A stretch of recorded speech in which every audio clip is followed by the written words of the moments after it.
Welcome back, everyone. It is the 12 Talk podcast. My name's Josh, and wait for it. Yes, right way. This here is my podcasting partner in crime, Mitch. Mitch, how you doing, dude? Have you had a good week? Yeah, really good week, actually. Feeling really good. Really excited for this chat with the Seahawks Fan of the Year. Yeah, I've been looking forward to this. We were put in contact with so just to let everyone know. So we have Jonathan Ratzel on our podcast today. He is a German Seahawker, and he was the Seahawks International Fan of the Year. He got sent off to the NFL draft at Green Bay, had a whale of a time. We're going to be talking to him all about that. We're going to talk to him about the process of becoming the International Fan of the Year, his whole experience, how the draft was for him. We're going to start talking about how he thinks the Seahawks will be in 2025. And after that, we've also got the first use of the German Seahawkers roster builder, haven't we? If you want to try the roster builder, the link is down below, as well as all the links on how to help the show out, whether that's buying us a coffee or anything else. And there's also links to things like joining the UK Seahawkers. If you want to be a card-carrying member of the UK Seahawkers, like myself and Mitch, as the official podcast of the UK Seahawkers, you can. All you need to do is send £12 for an individual or £20 for a family of four to it's UK Seahawks fans or UK Hawks fans 12 at hotmail.com. I will get it right properly one time. And you do that through PayPal. Just add your address and you will get given the goodies will be sent to you, which we'll show you in a second. But you also got access to social events, 10% off at the pro shop. You might be eligible for game day field passes, access to members only competitions, and much, much more. By way of the goodies this year, we got a customary wristband. You get 2 coasters. You get our 21st year anniversary patch and your membership card. Isn't that right, Luke Mitchell? Yes, it is. Look at that lovely brown box. So your box is always on display, Mitch. What can I say? It always gets comments, man. It does. Oh, it's a fabulous looking box, sir. And you could be one of this handsome lot, as well as many, many more that are members of the UK Seahawkers. You can join us at our next Seahawks meetup. And we may have a watch party up our sleeve as well, but that's something that we need to finalise. Now, we're also very proud promoters, I suppose, of and what would be the best way to put this? So we represent and we support the Robbing Cancer Trust. We have done since the inception of this pod, and it's something we're very, very passionate about. The man you will see here dressed as a giant ball bag, this is Toby. Toby currently is running 500k, I will get it right, with one goal, that's to save lives and to sort of generate £240,000 worth of donations to help with life-saving cancer well, not treatments because they're not a hospital. I'm having a mare today. Life-saving testicular and ovarian cancer awareness campaigns. There we go. So he's running the 500k. He has currently done the London Marathon, the Brighton Half Marathon, Colchester Half Marathon, and he's about to run the full length of Hadrian's Wall. That's 90 miles in 3 days. He is going balls to the wall. And if you want to click on the link down below to the Robbing Cancer Trust, you can also track Toby's giant pair of balls as they run across Hadrian's Wall. Yeah, people track birds, people track planes. Why not balls for a good cause? I'm sure there are people out there tracking balls. Well, there you go. There's got to be. Well, rather than tracking balls, should we get to talking about balls, American footballs, more than anything else? We're going to hit the theme music. We are also then going to bring in our very special guest, Jonathan. So stick with us. We will be here in the next minute.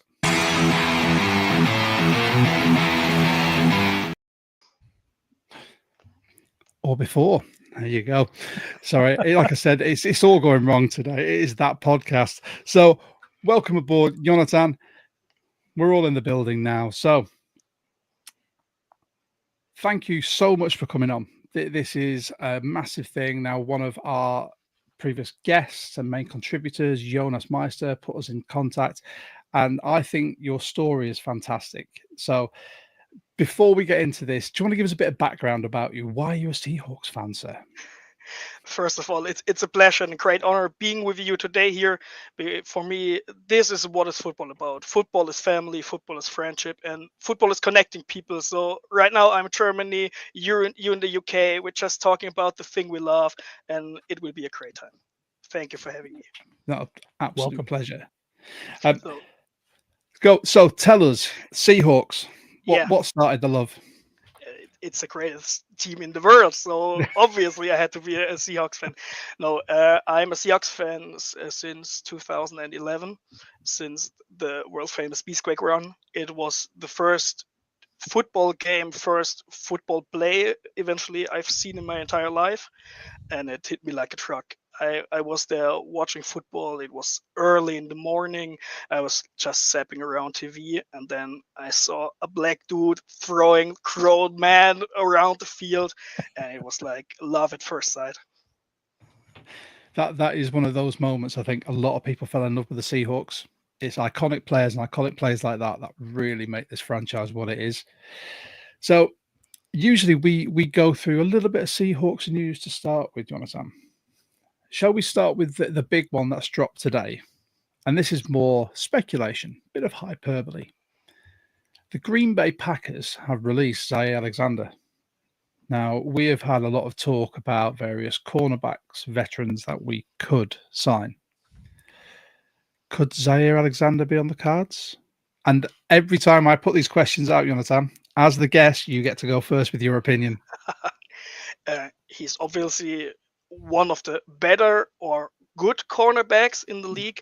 And if we think back, what made the Seahawks great back then when they won the Super Bowl, it was like the Legion of Boom. It was like a good defense up front and a great defensive back core. So when we get him, and obviously we have like the money, the cap space to get him, why not? When we have like good safeties with Julian Love and Nick Emenwari now, and like pretty good cornerback with like Jair Alexander, I think we have a shot for a Super Bowl. I love the optimism. Mitch? Nice. Yeah, I like it. I think we've been saying for a while that whoever we add in free agency at corner, because I think we will or will trade for someone, it wants to be a veteran to bring into this room. We've got the money to do it.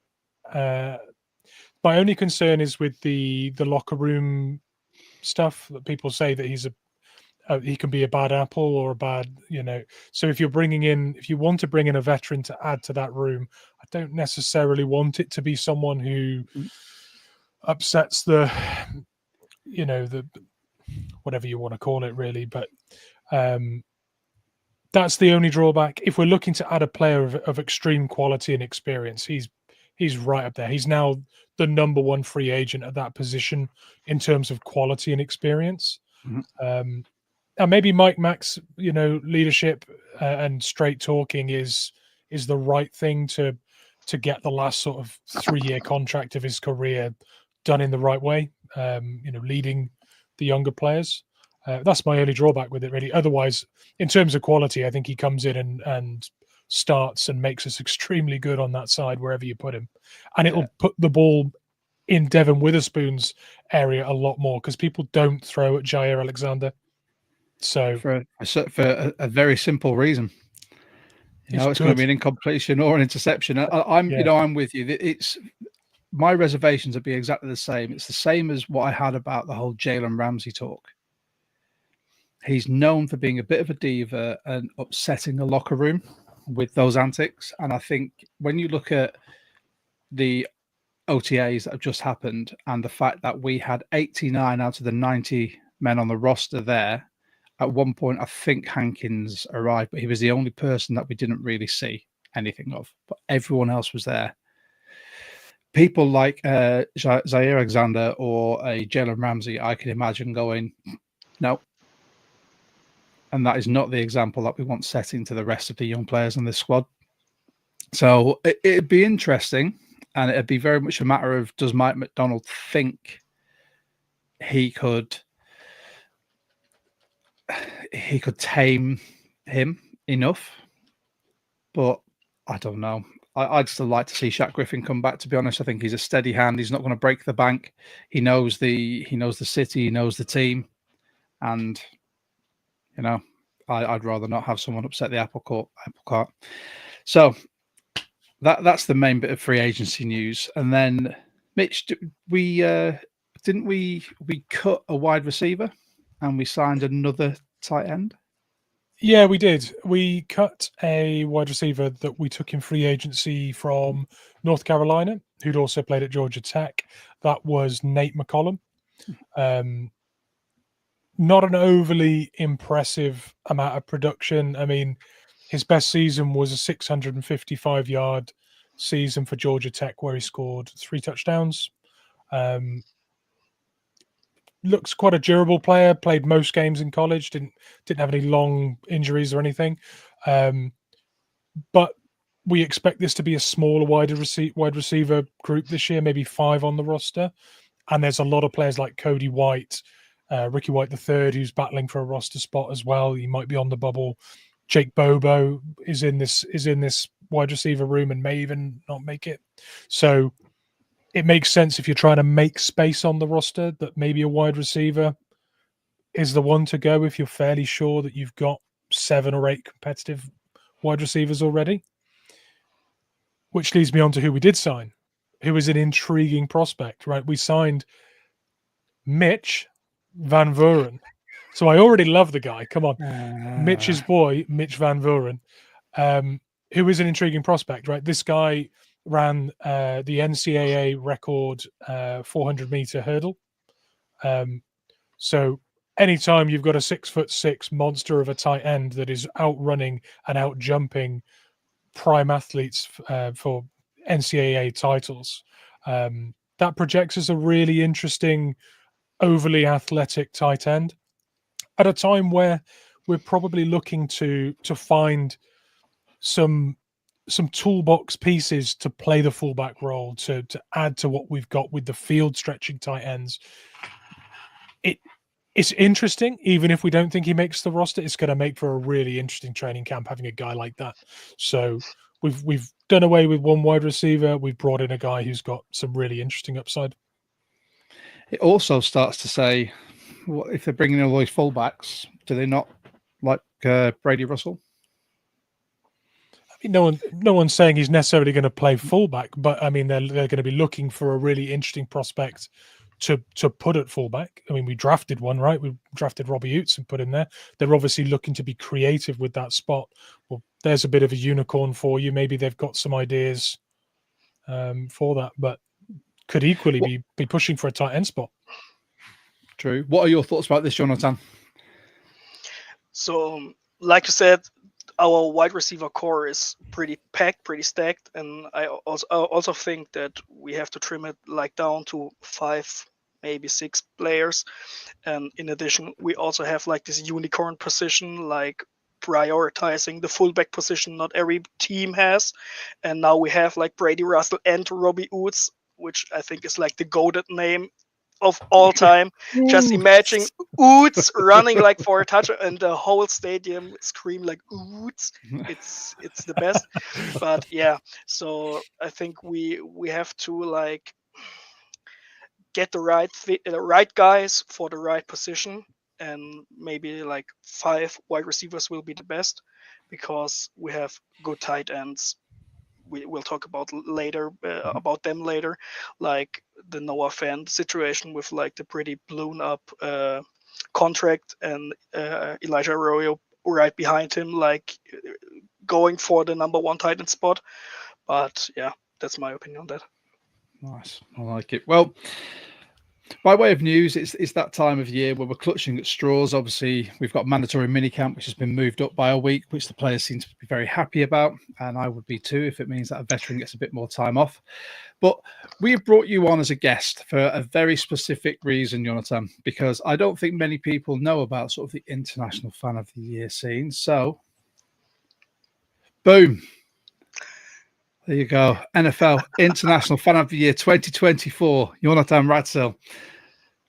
I just had to put it up there. I do have some slides and some photos as well. But before we get into that, I would love for you to tell us how it all came about. The floor is yours, sir.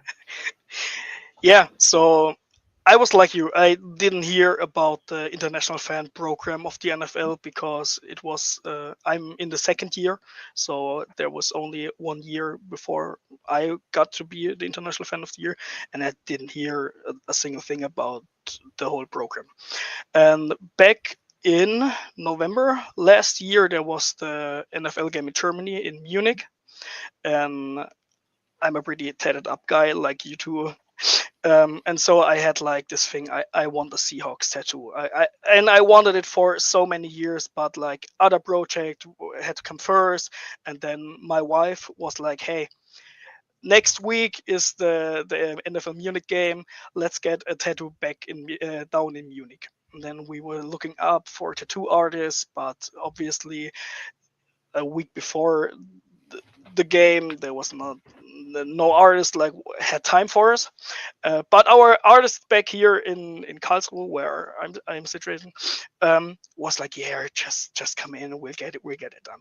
And I got the Seahawks logo tattooed on my left leg above my knee, and it was just the Seahawks logo, nothing more.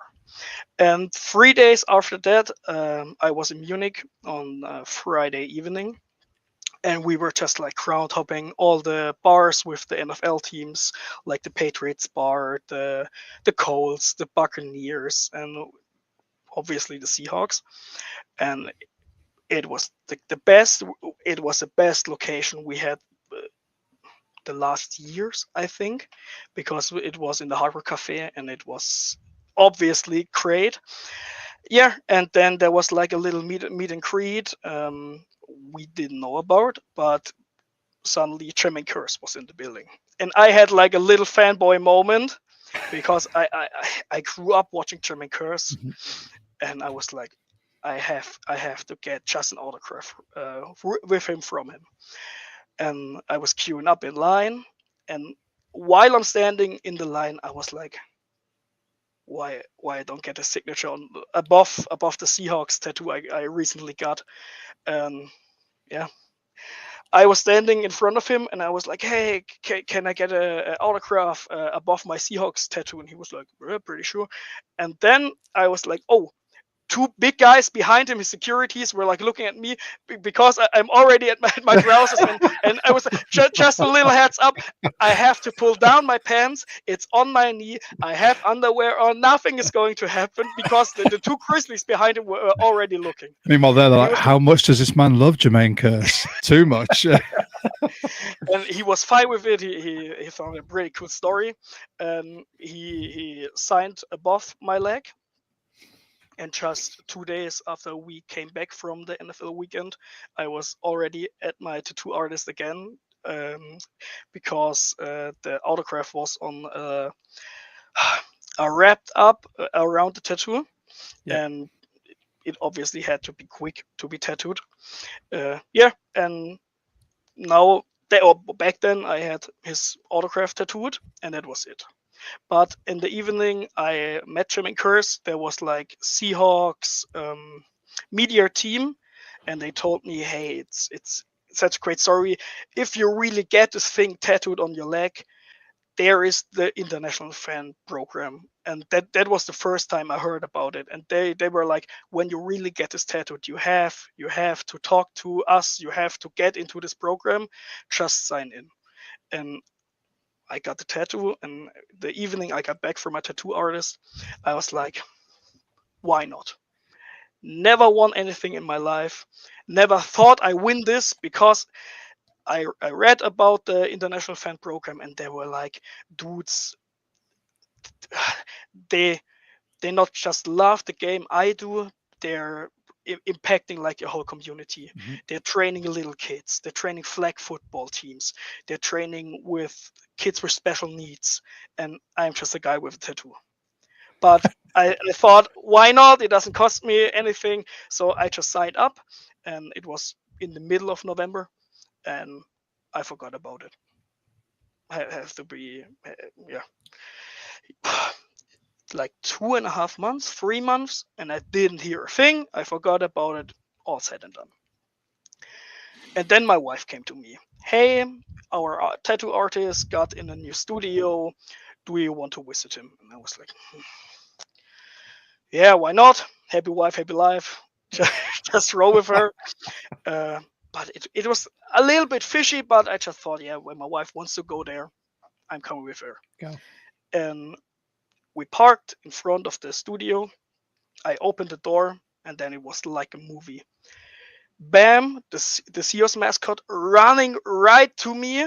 I see like 3 guys with cameras, with light, with photographs, and I was like, I blacked out. I totally blacked out. If there wasn't any like photos and videos, I didn't know a thing about the next 5 minutes.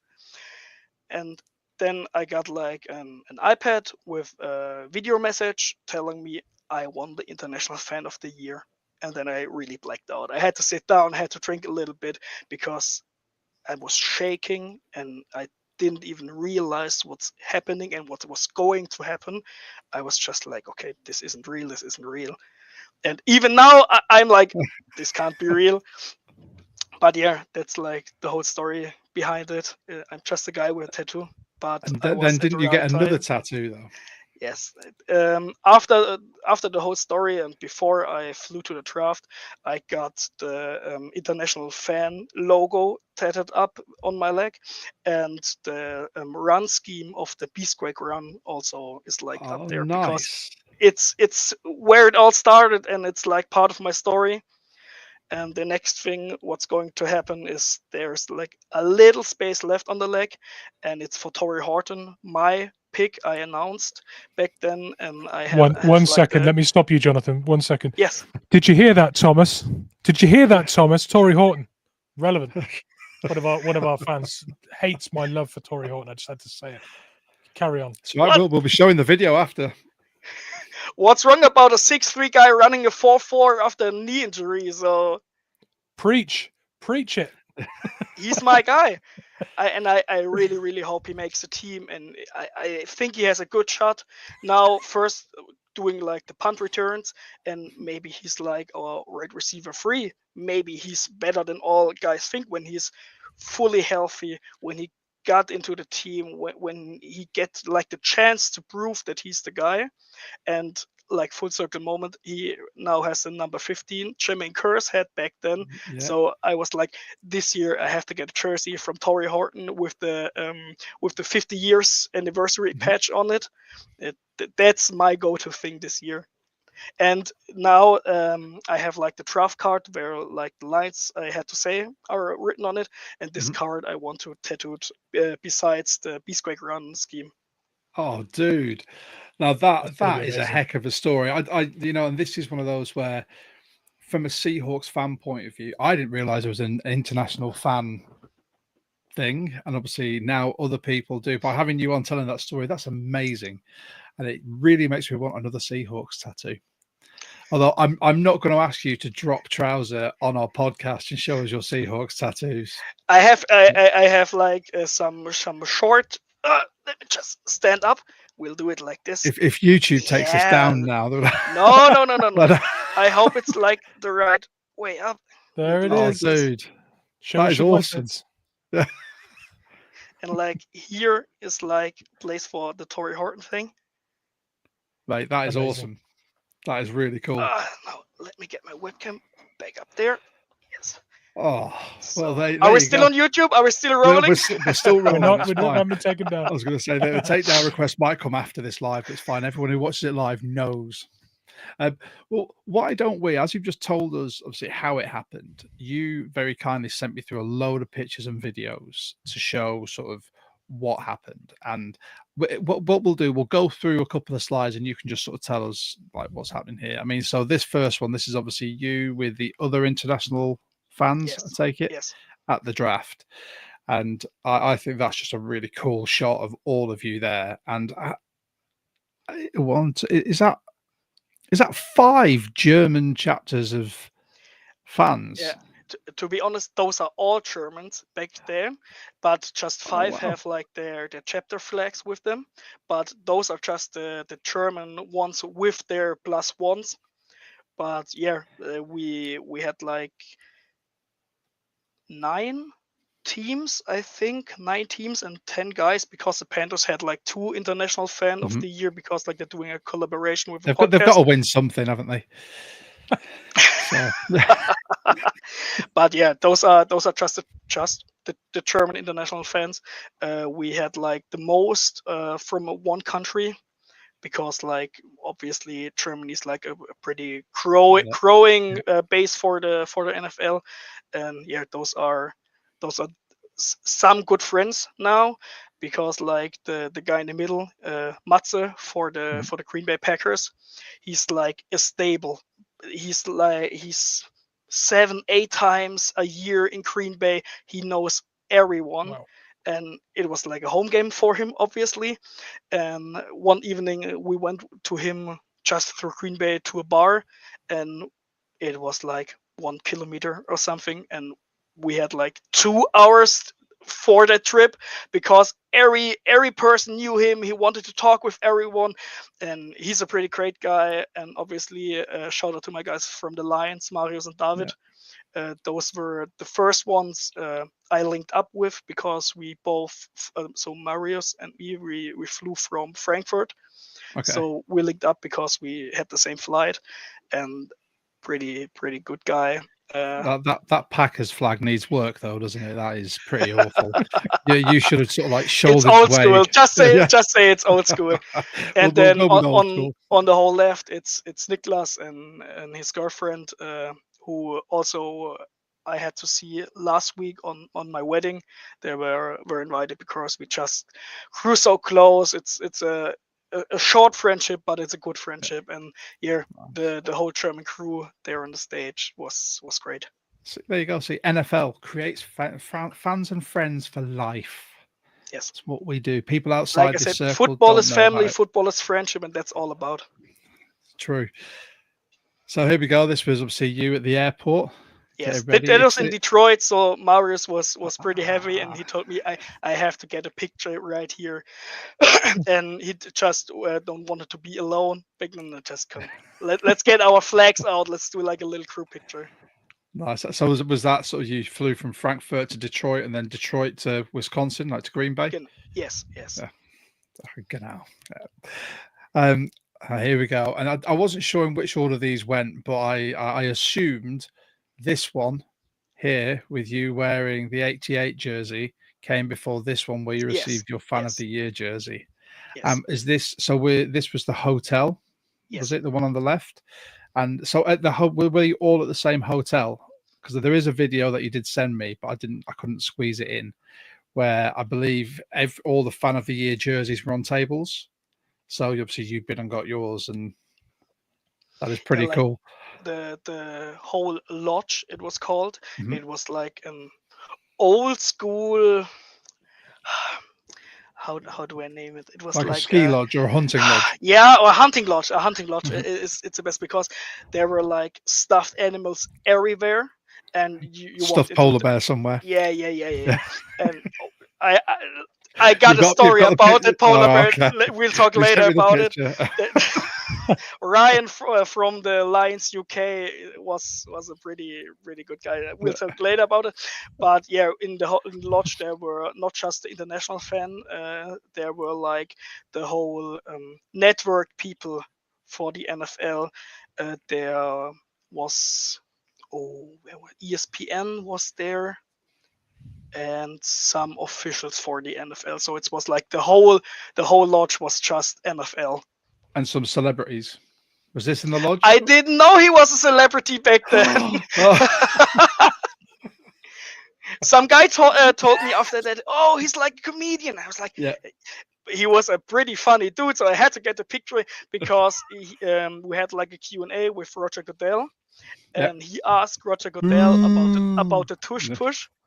And everyone was like, oh, not again, the tush push. But he asked, and it's the greatest question I've ever heard, if Roger Goodell would allow little people to be behind the center and then be thrown over the O-line. It was so funny. In the moment, the whole room just break out in laughter. It was the funniest thing I've heard. I think his name is Brad Williams.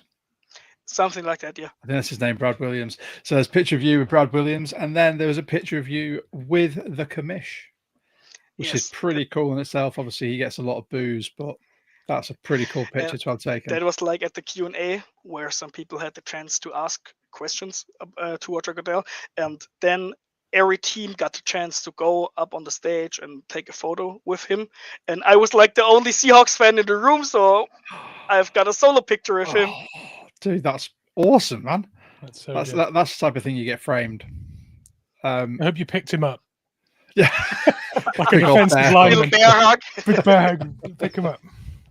And then this is where we get into the draft. So there's going to be a few videos coming up as well. We have I do have the video that you took of the Gray Zabel pick. We've got your pick as well towards the end. But this is obviously going into Lambeau Stadium. Something like that. Cheese Stadium. The cheese factory.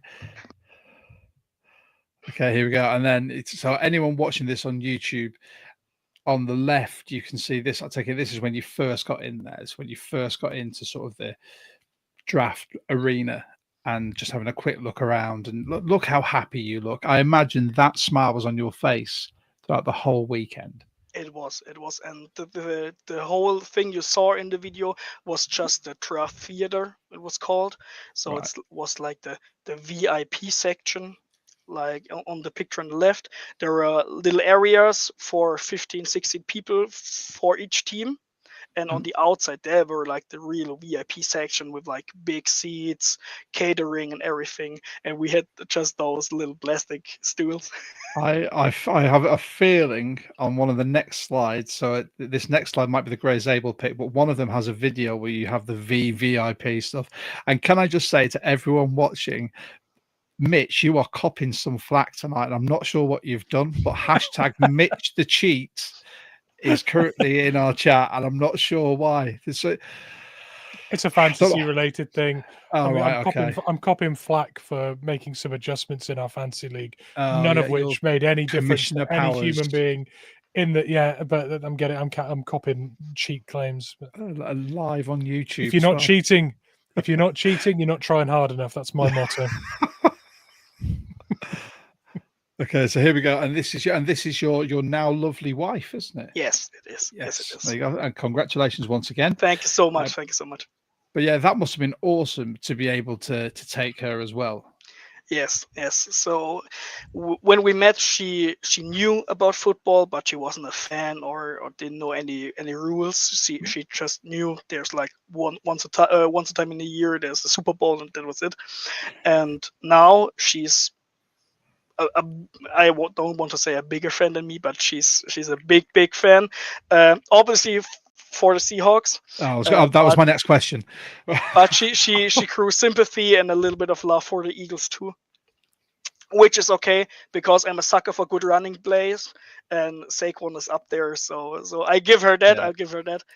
And yeah, I already spoke with her about like some NFL championship games for the NFC when there's the opportunity the Eagles play against the Seahawks, and she was like, no problem, we're for the Seahawks. I have to scream a little bit when there's a touchdown for the Eagles, but we're for the Seahawks. So that's fair. That's okay. See, it's better than my wife. My wife doesn't understand my love for the Seahawks, and I'm trying to get her into the NFL, and she went, I think if I supported anyone in the NFL, it'd be someone that plays in black, because she's an old school emo. And I was like, oh no, that'd be either the Steelers or the Saints. Or the Commanders with their full black jerseys. Ooh. I'd prefer that to the Steelers. One of my best friends is a Steelers fan, so not everyone's perfect. But it's for the God. And here we go. And this is where you were for the pick. So actually, there's a good story. I wasn't there for the pick. That was a video my wife made because I was backstage. Now the story time starts. there is not only the international fan program for the NFL, there's also the fan of the year program just for the US fans. Mhm. And the fan of the year, they got announced in like November last year, I think. And they had the chance to be at the Super Bowl this year.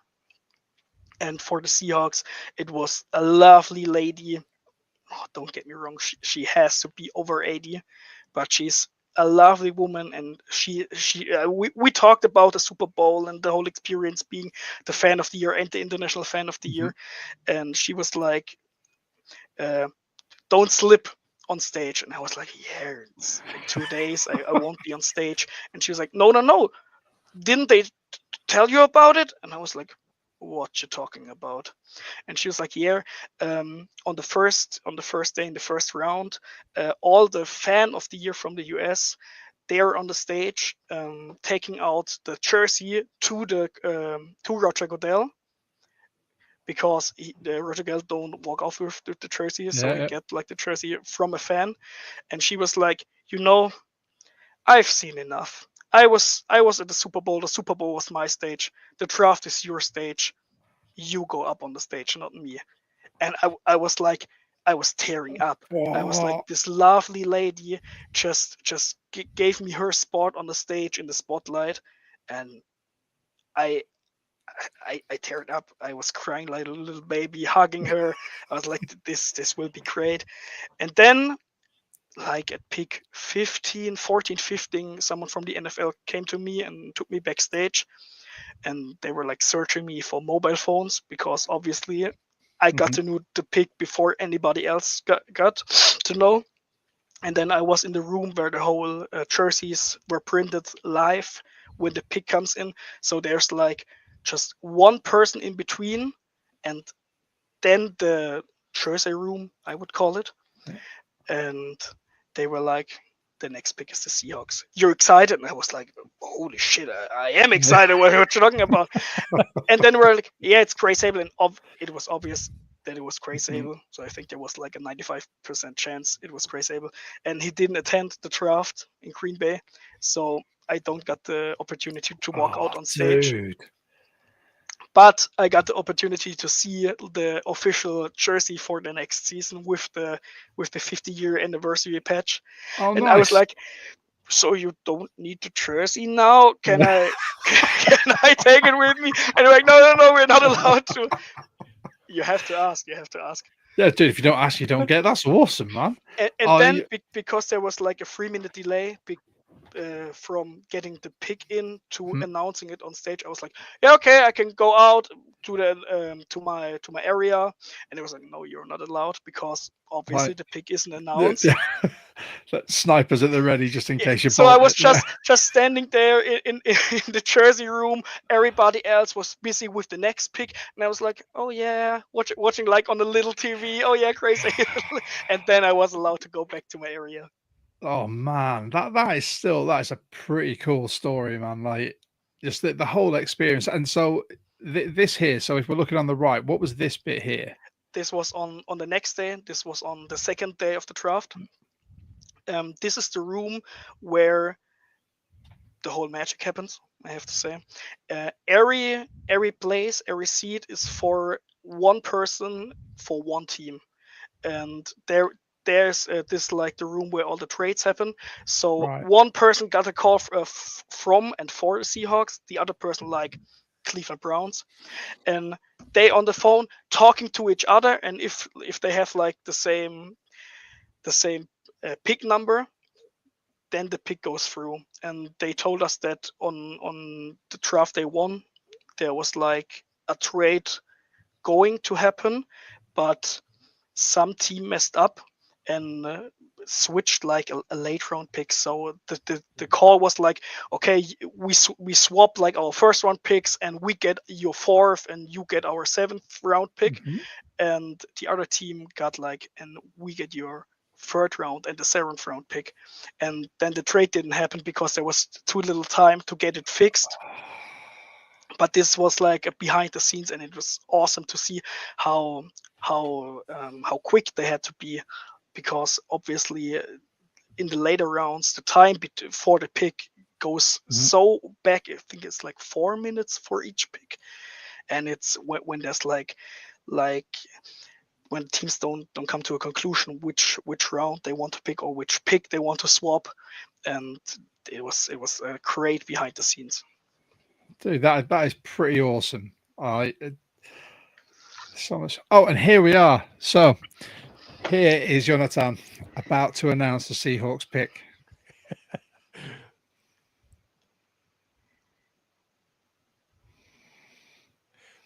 They didn't make much noise for you, did they? The Packers contingent. It was loud enough, I tell you that. Yeah. Nice. I love this shout out as well, by the way. This is brilliant. Was it immense mental health? What was the shout out? It was, yeah. Yes, it was. Very good, mate.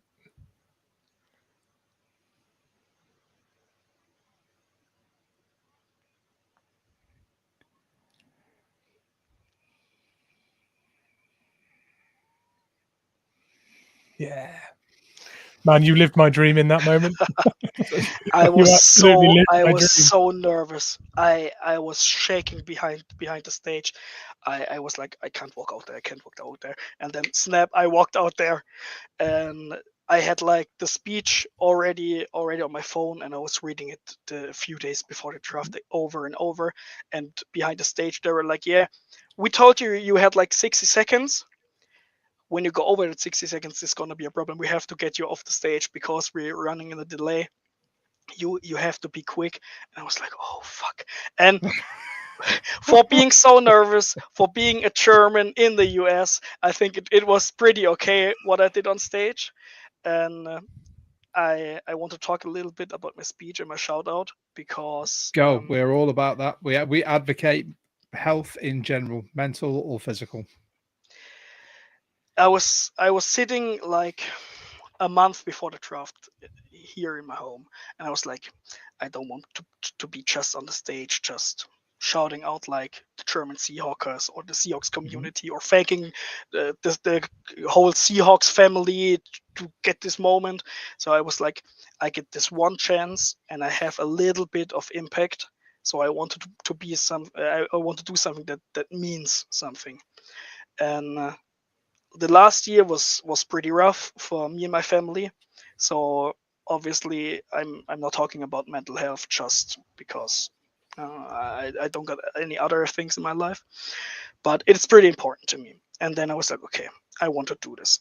But we're at a party with 200,000 people, and I don't want it to be just on the stage like, yeah, mental health is bad. I wanted to end with a little laugh. And when you're in Green Bay, you have this one chance doing a joke about the Bears, because obviously the Bears and the Packers hate each other, but let's be honest, everybody makes a little bit fun of the Bears. So I was like, okay, obviously either the Cowboys or the Bears, so it's the Bears. And I was sure about this joke, and I would do it again. And the moment on the stage, I was feeling it. I was like, yeah. And the Green Bay people, they were so loud. It was freaking loud, with like 200,000 people cheering for you and booing the Bears. It was amazing. And after I announced the pick and I got off stage, there were like people and fans from the Packers, from the Jaguars, shaking my hands, telling me, thank you so much for raising awareness for this mental health condition or for this disease. And I was like, yo, it came from my heart. It was nothing special. And the Jaguars fan was like crying and telling me that his best friend took his life like 2 weeks before the draft because of depression. Dude. And I was like, okay, it was meant to be. It was the right thing. And in my opinion, that was it. I had a blast. I had a message, and the feedback was great. Even the Bears fans were like joking, yeah, you're right.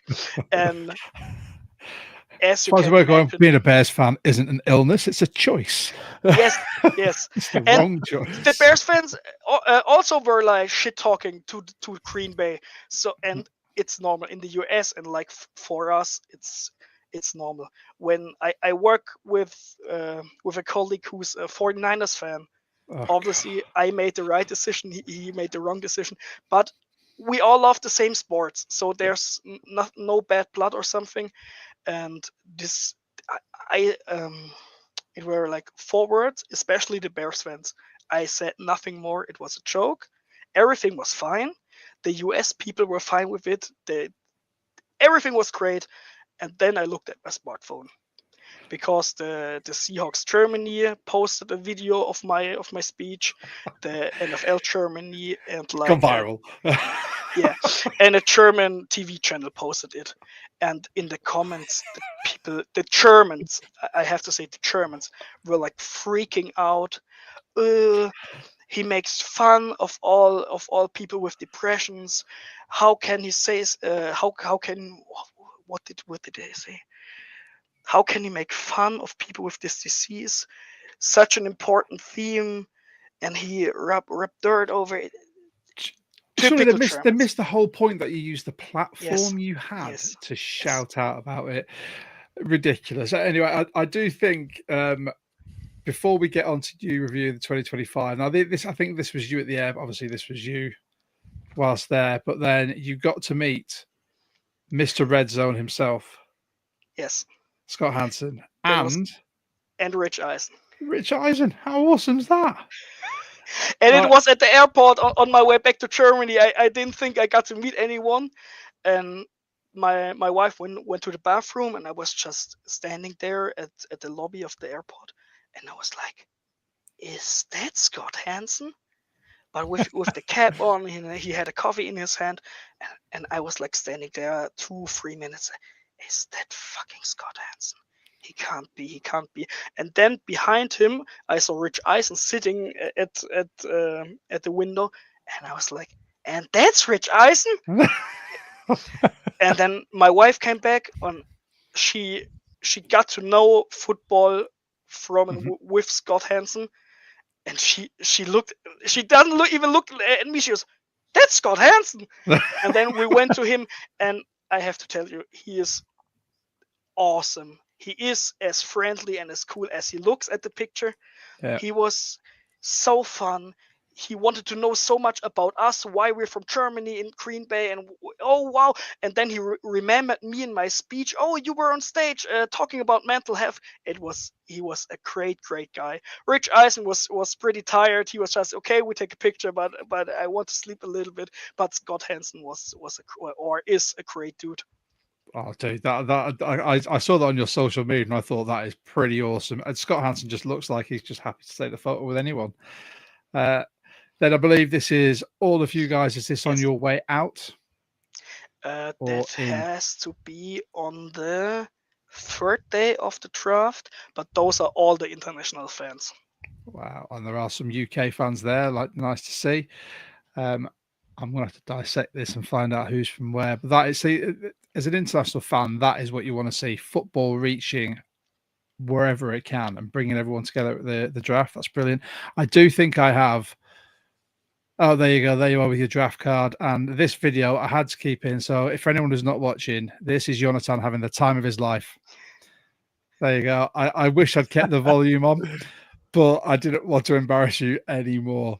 So there you go. That was your draft experience. It looks and sounds amazing, dude. I genuinely can't get over it. I mean, obviously being at the draft, calling out Torrey Horton, and nearly presenting Grace Abel with his jersey. You've now seen what the future of the Seahawks organization is going to look like.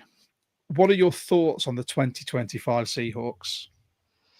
I'm excited. I'm pretty excited. Just give me 1 second. Woo. Obviously there are like some things like, okay, not everyone we drafted is healthy enough, or are they the right fit for our team? But I was like, hey, we got Jalen Milrow in the 3rd round, who was maybe going to be a 1st or a 2nd round pick. We got great athletes, and we got Torrey Horton, Mitch. So I'm excited for the new season. I'm excited to see what Sam Darnold has to give the team and what Sam Darnold can do with our offense. But I'm also excited that we have Jalen Milrow behind him, challenging him. And I think with the contract we gave Sam Darnold, with the potential 1 year out, we got someone behind him who's maybe ready to take a spot, who is maybe ready to lead this offense. And I think the last time we got such an athletic QB, we had a pretty good team. We certainly did. I like it. Well, that brings us very nicely. Let me just share my screen here into this. So let's have a look at the German Seahawks roster builder. Now, if no one's seen this, Mitch and I used this last year, and it was an awesome tool. Now, we've let lots of people all over the Seahawks podcast sphere know about this tool. We enjoyed using it so much last year that as soon as Jonas told us that it was being rehashed and redone this year, we wanted to use it. And what better time to use it than with a German Seahawker on the pod? There you go. And there's no pressure here, Jonathan. You can pick who you favor. It's absolutely fine. Just justify it like Hell Tools and everyone else in the comments. So if you want to have a look at this roster builder, the link is in the YouTube description below. You can click on it. There's an option there for English and German, which is fantastic. And you'll start here. So you get to build your own Seahawks roster. So have you played with this yet, Jonathan? No, it's the first time I am going to see it, but we'll just roll with it. Let's see so how it you goes. Start with your offense. So obviously, it's a 53-man roster. You have to build it how you want. So you start with your QBs. Are we going to carry 3 QBs or 2? Yes, we're going to carry 3 QBs. And that's going to be in that order. Darnold, Jalen Milrow, Drew Lock. Yes. And then if we look at the, it's gone straight onto, so let's click on the wide receivers. So what wide receivers? So just so you know, on here at the moment, we've got JSN, Cooper Kupp, MVS, Jake Bobo, Steven Sims, Derek Young, Cody White, Ricky White III, Nate McCollum. He's not there anymore, but it doesn't matter. And then John Reese Plumley, Torrey Horton, Foster Jr., and Tyrone. Brilliant. I should probably put my glasses on for this because there is smaller writing than I'm used to. There we go.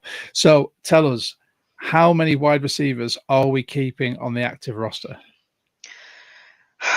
4 or 5. So Chase and Cooper Kupp and MVS are all set. Mm-hmm. Obviously, Torrey Horton is set. Yep. And then it's Jake Bobo. And I love this guy, but it's like his 3rd season, I think. 3rd season with the Seahawks. Us. And it's the 3rd season. I'm like, yeah, he gets like the training camp hype in the OTAs, all these little clips, and then it comes the season and nothing happens. But we can always go back to this, so you can fill out the majority of your roster, and if we have a couple of spaces left, we can go back and fill other people out. Do you want to do that instead? Yes. Right. So on to the running backs. So you've got K9, Charbonnet, Martinez, McIntosh, Halani, and then Jacardia White. All right. So who do you think we're taking? How many do you think we're carrying? 3.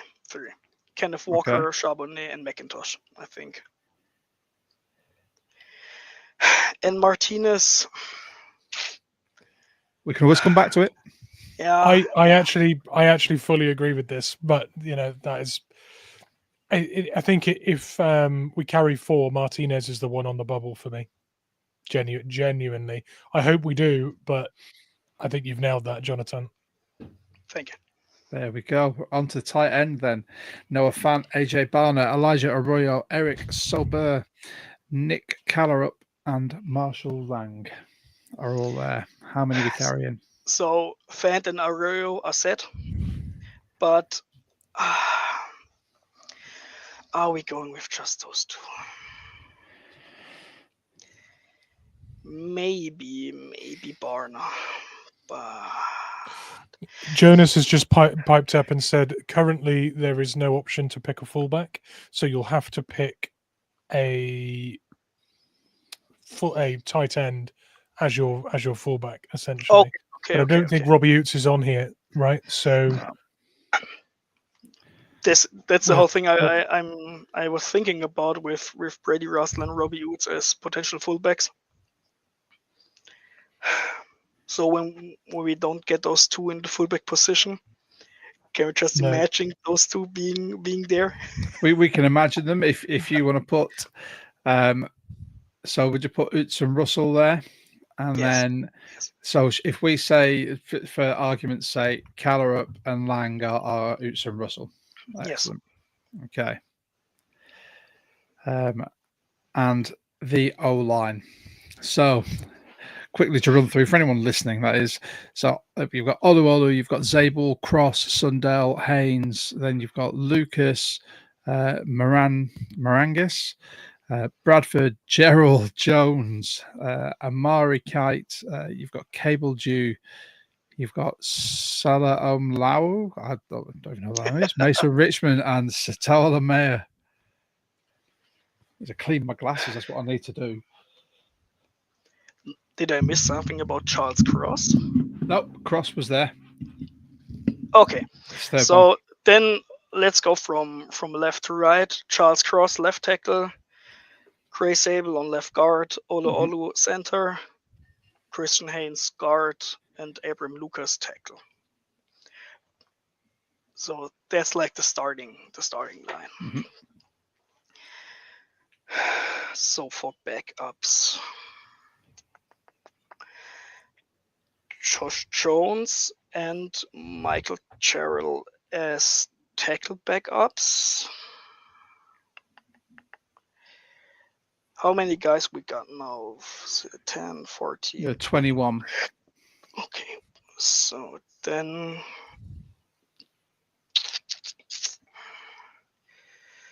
Sundell as backup for center.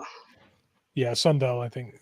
This is a really tough room to pick, honestly, because we've drafted so many players. It's like 3 draft picks a year for the last 3 years, right? So there's lots of people here that we've invested draft capital into.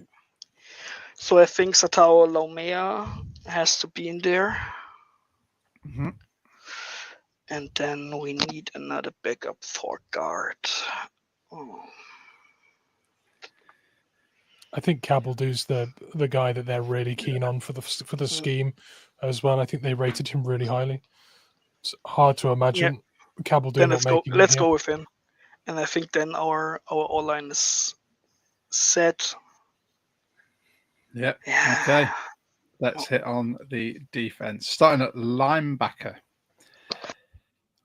So linebackers on this this simulator, you've got Jones, Knight, Mafe, Hall, Nwosu, O'Connell, Smith, Thomas, O'Toole, Josh Ross, Jamie Sheriff, Jared Ivey. You've got Derek Jackson, Seth Coleman, and Jalen Gaines. I think it says a lot when the players haven't even got photos next to them. So, Ernest Jones, Nwosu, Mafe. Nwosu, Mafe. Derek Hall. Mm-hmm. Half head, half neck. Yep.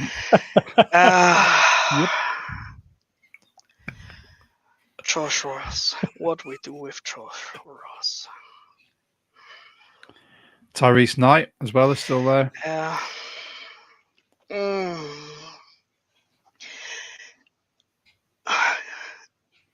First of all, let's do the cornerbacks and let's come go. back Okay. To linebackers. Not a fan. Are you not a fan of Tyrese Knight? You can not if as big needs as be. a fan, and 4 linebackers, and But they're not all inside linebackers. Yeah. So if we're looking at cornerbacks, then you've got Witherspoon, you've got Woolen, you've got Joe Pritchett, JT Woods, you've got Williams, Waxter, John Charles, Tyler Hall, and Zy Alexander. so obviously we go with Witherspoon, Woolen, obviously.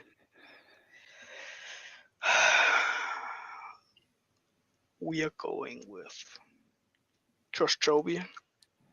Yeah.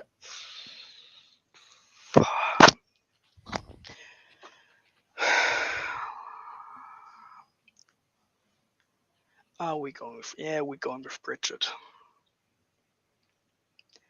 You're going with Nehemiah Pritchett? Yes. What are your thoughts about John Charles? He's been showing out at OTAs, but I think it all matters when they put the pads on. I think this cornerback room is lacking NFL snaps. I think when it comes down to taking a 5th or 6th player, I think they'll value experience in the league. But then, if a good free agent, but yeah, I was about to say, if a good free agent becomes available for the right money, then you're first on the chopping block, right? So, I think Zy Alexander's a good shoe in for this roster. But then Brian was saying that he thinks Waxter's a really good outside shot for this roster too. So this is so open, this cornerback room. Yeah. And then when we think about what Mike McDonald can do with all those defensive backs, it's not like they're set with their position. He likes to shift them around, showing like different perspectives. Well, do you want to see who's in the safety room? Yeah. We can always go back. Julian Love, Emanori, Bryant, D'Anthony Bell, Jarek Reed II, AJ Finley, and Ty Okada. Give me Bryant, give me Love. Those are set. Obviously, Nick Emanori is set. Mm-hmm. And I think Jarek Reed is set. I like that. I love a bit Jarek Reed II. And then let's go to the line and let's see how many spots we have left when we're. You've got a lot. I'm going to tell you that you're on 36 out of 53 at the moment. So who's going? So you've got Williams, Murphy, Reed, Lawrence, Jonathan Hankins. You've got Brandon Peely. You've got Mike Morris, Quentin Bahana, J.R. Singleton, Riley Mills, Bubba Thomas, and Campbell. So Antoine Campbell. So Leonard Williams and Byron Murphy are set. Mm-hmm. Teron Reed is set, and Lawrence, obviously. I'm pretty excited for Lawrence. Yeah. I think for an older guy, he has something to show, and I think he was a pretty good addition to our roster. So we got Jonathan Hankins as a backup nose tackle.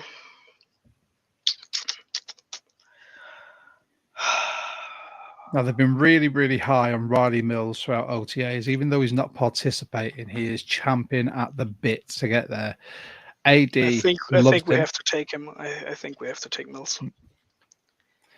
Even if he starts the season on the pup. Yeah, he'll start on the pup, so we don't need to waste a spot on him. But I think whoever you take instead of him is probably a cut candidate once he's removed off the pup. I was thinking Mike Morris, maybe. I think that's the way it's going to go. I think Mike Morris will start the season on the roster, but I think as soon as Mills can come off the pup, if Morris hasn't shown out by that point, that's end of the road. But is he on the pup or is he now just? Because let's just very quickly before we get too far down. We've obviously got to add punter, specialist kicker, or specialist, long snapper. There we go. So we'll go back. So you're at 45 out of 53. You've got 8 spots left.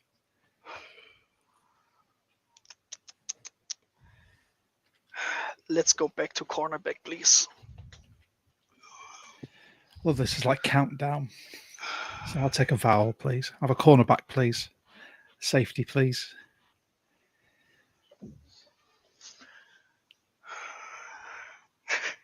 Can we put Cy Alexander in it and just think that it's Jair Alexander? Yes, we can. Done. Because I'm with you that he can be a bad apple in the locker room, but he has the experience in the NFL. When he's healthy, he's a top cornerback, and we have the financial space, the cap space to sign him. So it would be an obvious pick. So I'm not going to fight that. just Michael. imagine it's Jair Alexander. Then our cornerback room is pretty good. And then is there any other positions? So you're at 46. So you've only got 4 linebackers at the moment. Yeah. You've got 4 safeties. If we go on to the offense, you're carrying 4 wide receivers, 3 running backs, technically 2 tight ends and 2 fullbacks, 10 O-line. I'll be honest, for me, based on the scheme we're going to be running, it's running back and tight end.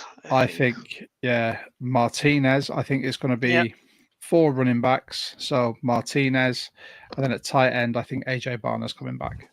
Then it's Barner for me. And then you've still got 5. Yeah, you've got 5 spots left. Then we go to wide receiver. We get our 5th wide receiver. Then we go Jake Bobo. It has to be. And then you've got to look at who is going to do kick returns. Steven Sims is taking them at the moment. We know that Cody White or Ricky White III can do it. Torrey Horton.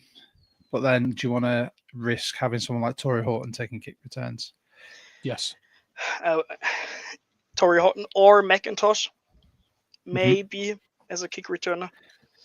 Because when I'm pretty high on Torrey Horton. And not because he was my pick and not because Mitch is pretty high on him. Yeah. But I think he's a pretty exciting athlete. And when he's doing like the punt returns and playing wide receiver, I think doing also the kick returns is a little bit too much work in his first year in the NFL. I think if he plays second fiddle to MVS in that field stretching wide receiver role, I think if he's sharing snaps there, having a guy on the roster that returned a punt for a touchdown every season in college and not using him for that is crazy. Like you have to do it. But if he completely removes MVS as that starting field stretcher, at that point, not worth the risk. So as long as he's I'm fully with you. I think that's the no-brainer there. So I'm looking for a 5th running back because, and this is quite a hot take, maybe Kenneth Walker will get traded. I love the way Kenneth Walker plays. I love it. But when was the last season Kenneth Walker played a full season and didn't get injured? Never. And with things play right, and maybe Zach Charbonnet plays as good as he played last year when Kenneth Walker was injured, maybe we trade him. Zach Charbonnet is going to be on number 1 running back. Which means Kenny McIntosh is RB2. My guy. So we need another running back to back the running back room up when there's like a trade. So I think we need. Don't sleep on Helani. Ashton Genty was his backup. I was preparing and I was going to say let's just go for Nick Chubb, just giving a 1-year deal. And supposedly the Texans are looking at him. Yes. Yeah, because they need him with Joe Mixon and Damian Pierce. Yes, then we go with Helani. But Nick Chubb would be so good when we get good blocking in the O-line, and Yeah, but he's old. you're worried about Ken Walker being injured all the time. Nick Chubb hasn't been the most durable over the But last few years. but when we got like Nick Chubb, who's just the thunder, just running down the brick walls, and then Zach Charbonnet with a little push to it. Yeah, But yeah, I think I can see it. we're Right, pretty you've got set. three more, Jonathan. Come on. And What then are we we have doing? to go back to the defense, and then we just Yeah, what did we do at linebacker? Yeah, we still need to put a linebacker in there or two.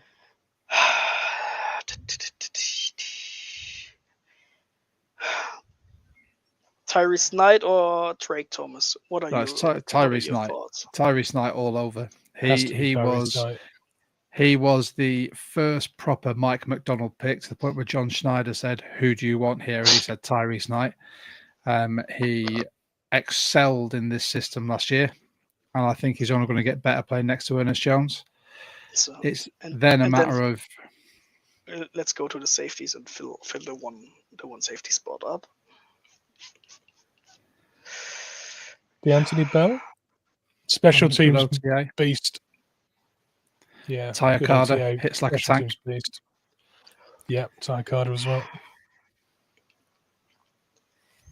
It's not Finlay for me. That's sure. But then it's Bell. It's Anthony Bell. Yeah. He's going to be fun on special teams. And then you have one more slot.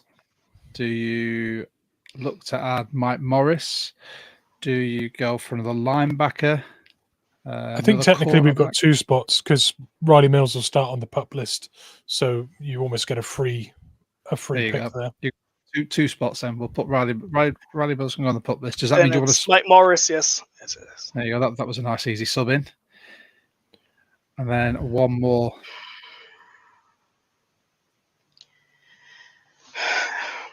Can we go back to the offense? We certainly can.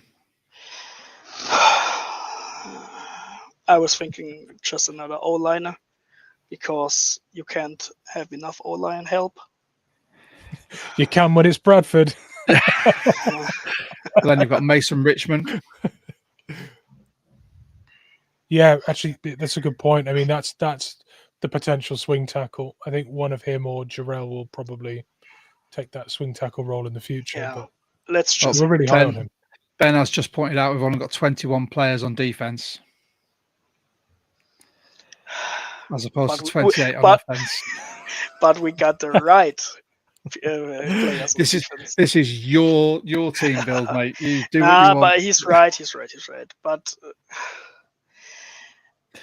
I'll be honest with you. If I look at that, I think you've got, because if you say we're going to trade Walker, we're essentially going to be one running back down there anyway. So but it looks stupid when Walker is not in my starting running back room when he's available. So he has to be there. Then let's take out. I think you can take out Halani just for the sake of the squad as it is now. And then obviously you've got your 3 tight ends, 2 fullbacks if you want to run with 2 fullbacks, or if they're going to run with 1. Which means that you've got 2 spots left on the defense, because I don't think offensively, I mean, you've got, so Jones is essentially a swing tackle. You've got Mike Jarrell, who I think they're going to have as some sort of swing tackle as well. Sundell, who can cover all across. Tatawa Lamea, who has been training all off-season with Abe Lucas, so they're going to try and look to squeeze him in there. And then Cable Jew, who is just a very athletic guard who will fit into this scheme perfectly. So all the bases are covered there, unless you want to carry one extra one. And someone like Mason Richmond could possibly play guard or tackle for you. I think the O-line is... I want to trim the O-line so bad to 8 people, but our O-line was so bad. But it's young and it's having better coaching. So always remember that. It's not just down to the players. Sometimes you can have all the potential, but if you've not got the coaches there to realize that potential, you're always going to look flat. If the scheme's not right, if you're not being trained properly, you're not going to reach the heights that you should do.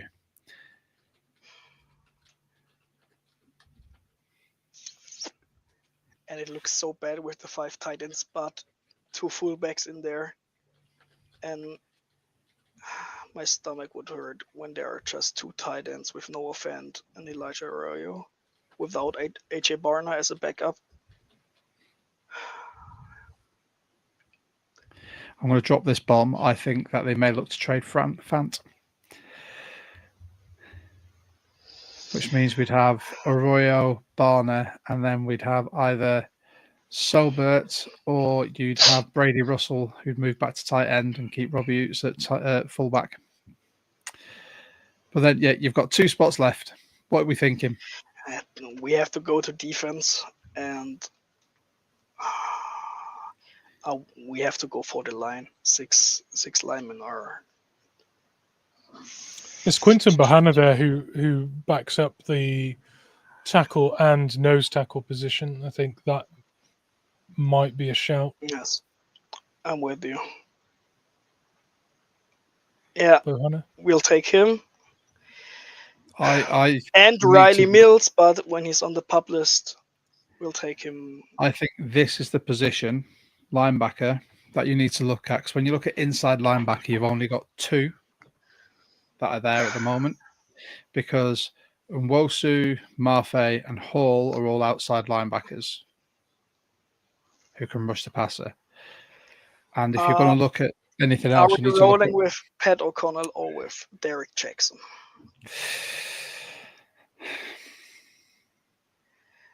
Tyreek Smith. And you've got Jamie Sheriff, Jared Ivey, and Connor O'Toole, who Mitch is very high on Connor O'Toole. We did a whole segment on a pod about it. I mean, O'Toole's another outside guy, really. Jamie Sheriff, who they've used on the edge last preseason, has been working inside this year.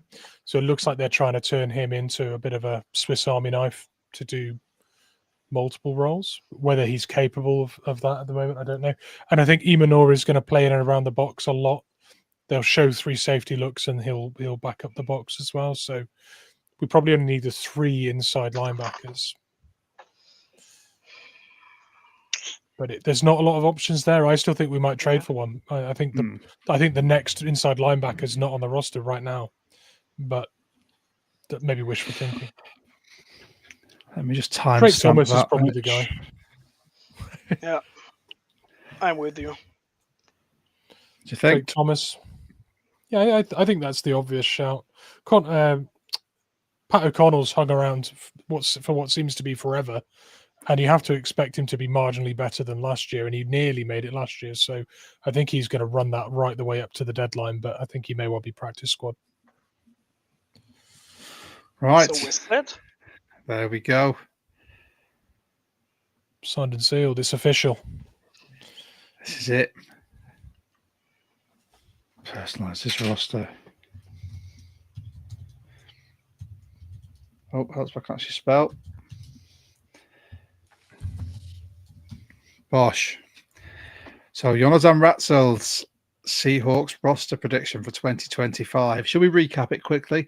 In the quarterback room, you've got Sam Darnold, Jalen Milroe, Drew Lock. At running back, Ken Walker, Zach Charbonnet, Kenny McIntosh, and Damian Martinez. 5 wide receivers in JSN, Cup, MVS, Torrey Horton, and Jake Bobo. Tight end, we're carrying, in inverted commas, 5, but there's 2 fullbacks. Noah Fant, Arroyo, Barner, and then fullbacks. We're going to have Brady Russell and we're going to have Robbie Utes. Offensive line, you've got Charles Cross, Gray Zabel, Olu. You've got Christian Haynes, Abe Lucas, Josh Jones, Mike Jarrell, Jalen Sundell, Satawa Lamea, and Bryce Cabledew, however you pronounce that. And that is for the offense. Defense, we're carrying 6 linebackers in Ernest Jones the 4th, Jenna Nwosu, Boyan Mafe, Derek Hall, Tyrese Knight, and Drake Thomas. 5 cornerbacks in Witherspoon, Woolen, Joby, Pritchett, Zay Alexander. 5 safeties in Kobe Bryant, Julian Love, Nick Emanwari, Jerick Reed II, DeAnthony Bell, and then 7 defensive linemen in Big Cat, Byron Murphy, Jaron Reed, Tank Lawrence, Jonathan Hankins, Mike Morris, and Quentin Bohanna.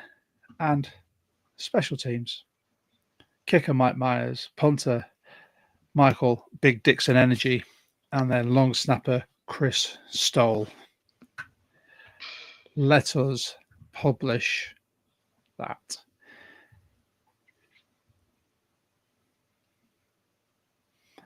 There we go. And what we'll do, if I will save that and I will pop that on our socials as well.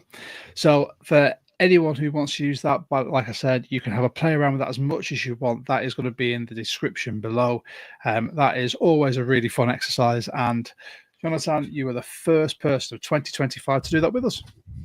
Thank you very much. Really enjoyed that.